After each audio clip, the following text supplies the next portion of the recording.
दिनांक 26 नवंबर 2020 से 28 नवंबर 2020 तक वर्चुअल प्लेटफॉर्म पर आयोजित किए गए third edition of renewable energy investors meet and expo RE Invest कार्यक्रम में आज दूसरे दिन झारखंड राज्य का प्रतिनिधित्व करने के लिए माननीय मंत्री पेयजल एवं स्वच्छता विभाग झारखंड सरकार श्री मिथिलेश कुमार ठाकुर NIC गढ़वा से शामिल हुए, परंतु कुछ तकनीकी खामियों के कारण आज कार्यक्रम से जुड़ नहीं सके। मौके पर उपस्थित माननीय मंत्री पेयजल एवं स्वच्छता विभाग झारखंड सरकार श्री मिथिलेश कुमार ठाकुर ने कहा कि री ग्लोबल समिट का आज द्वितीय दिवसीय कार्यक्रम है, जिसका शुभारंभ कल दिनांक 26 नवंबर को माननीय प्रधानमंत्री द्वारा किया गया था। उन्होंने कहा कि उक्त कार्यक्रम में आज प्रातः 10 बजे से 11:30 बजे तक देश के सभी राज्यों के मुख्यमंत्रियों को अपनी बात रखनी थी, परंतु किसी तकनीकी खामी के कारण हम कार्यक्रम से जुड़ नहीं सके।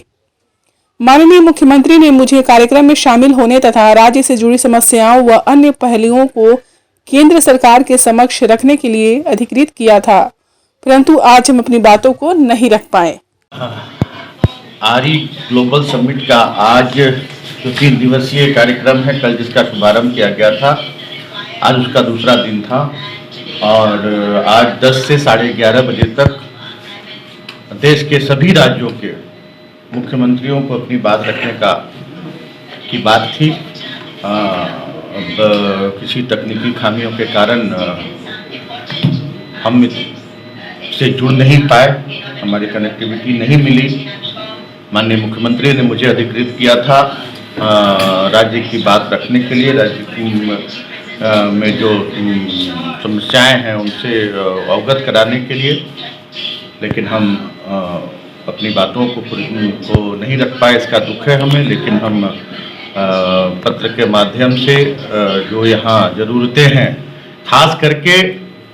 यहाँ के किसान इन्होंने अपने हिस्से का पैसा भी जमा कर दिया है। लगभग 45,000 किसान जो PM कुसुम योजना के तहत जिनको सोलर पंप उपलब्ध कराना है, और राज्य सरकार ने भी अपने हिस्से का 70 करोड़ रुपया रिलीज कर दिया है। लेकिन केंद्र सरकार की MNRE जो है, जो केंद्र सरकार के द्वारा उसने जो एजेंसी को नियुक्त किया है, वह एजेंसी यहाँ काम नहीं कर रही है और शायद काम करने को इच्छुक भी नहीं है। इसके कारण किसान यहाँ सफ़र कर रहे हैं, किसान टकटकी लगाकर देख रहे हैं सरकार की ओर।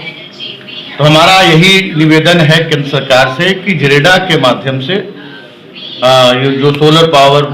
पंप उपलब्ध कराना है किसानों को, इसकी निविदा जो मापदंड तय किए गए हैं MNRE की ओर से उसको पूरा करते हुए और JREDA के माध्यम से ही किसानों को सोलर पंप उपलब्ध कराने का निर्देश दिया जाए। और हमारे ऊर्जा सचिव ने भी केंद्रीय ऊर्जा सचिव को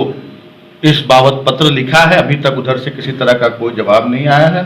और बाकी क्षेत्रों में जहां तक सोलर एनर्जी की बात है, बाकी क्षेत्रों में हम पूरी तरह से हमारा जो भी मार्गदर्शन, जो भी दिशा निर्देश केंद्र सरकार का है, उसके अनुरूप हम सोलर पावर प्लांट और रूफटॉप सोलर प्लांट का काम हमारे राज्य में चल रहा है। हम सभी जिलों में सोलर पार्क के लिए भूमि उपलब्ध कराने के लिए जो सभी उपायुक्तों को निर्देश दिए जा चुके हैं और बहुत सारे जिलों में भूमि भी उपलब्ध हो गई है। बहुत जल्द छोटे छोटे सोलर पार्क यहाँ पर स्थापित किए जाएंगे और साथ ही साथ गिरिडीह को सोलर सिटी के रूप में विकसित करने का की योजना है, उस पर भी काम तेजी से हो रहा है।